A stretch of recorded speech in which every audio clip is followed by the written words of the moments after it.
We have chosen to base a documentary on Courtney Hauck, a 23-year-old from Chicago. Courtney has experienced a troublesome childhood dealing with the horrific death of her father, who unfortunately lost his battle with cancer when she was only 13. The months leading up to his death were horrible for Courtney. She couldn't bear to visit him in the hospital, only to have a day later after he died. Her older brother, who was 8 years older than her, neglected her and made things worse during the turbulent time. Their relationship was strained and at a point of no return. Courtney felt lonely and insecure. Looking for a way out, she turned to sport during her teenage years. For university, she wanted a fresh start, so Courtney decided to move to London and study international relations. Since moving to London, Courtney has sought advice from her trusted mentor Liam, guiding her in her uni life as well as her social. She finally feels as if she belongs and her confidence has begun to rise.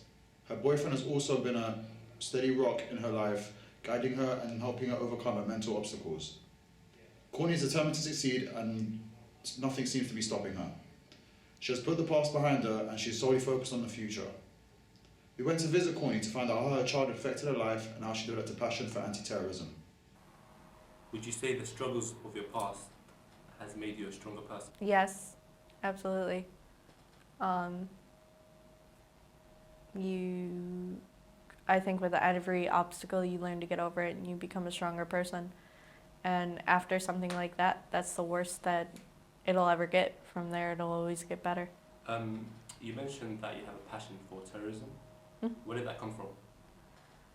I think it's more conflict resolution than anything. And it's an empathy with people. So with terrorism is fear, and it's the complete lack of empathy. So I empathize with people more due to my father passing away, because I can create a connection with people that most people can't fake. So mine's actually genuine, and that's what empathy is. And with this situation, how has the death of your father affected your relationship with the close people around you? Sometimes it builds walls where you can't get too close to people because you always have that fear of somebody passing away or some occurrence happening. And in some cases, I've made really close friends who have also gone through similar situations that I have, or it makes me appreciate people more because I understand that some people can pass away or things can happen that are just out of our control. So your relationship with your brother was not an easy ride. Has this affected your trust in people? With my brother, it was a very escalated conflict built over time.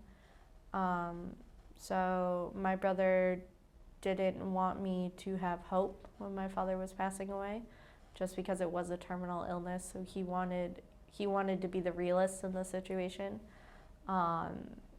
And for me, it's kind of hard to get over that just because there was no empathy. So me and my brother's relationship was put through a very large struggle when it comes to term of being in a loving relationship. Some people get that with parents or grandparents if they're stricter or if they have different sorts of like parenting methods. My brother's way of showing love was being so strict and so blunt with everything. With that, it does make me more aware of sharing my feelings with family members or other people, just because I'm afraid of that bluntness or I'm afraid of that initial response that I got from my brother. So it creates that reaction out of it. But at the same time, I have to appreciate what my brother did for me because not everyone in my family did that. Everyone tended to sugarcoat what was happening, and at that point in time is not what you need to know.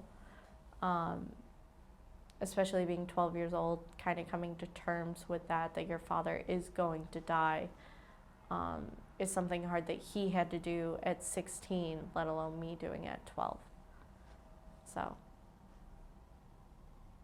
You've also mentioned that you have a mentor, Leo. Mm-hmm. How has he helped you on your journey? With my mentor, he kind of made me focus on my studies in particular. So he was a mentor through my studies. And he noticed that I empathized with a lot of people and I kind of understood from other people's perspectives. And he told me to use that as a strength, not a weakness. It's not a weakness to feel everything so deeply. It's a strength. And it's because a lot of people can isolate themselves from situations. We even see it with politicians now where they don't think about the world, they think about their country. So it's better to think of the we than the I.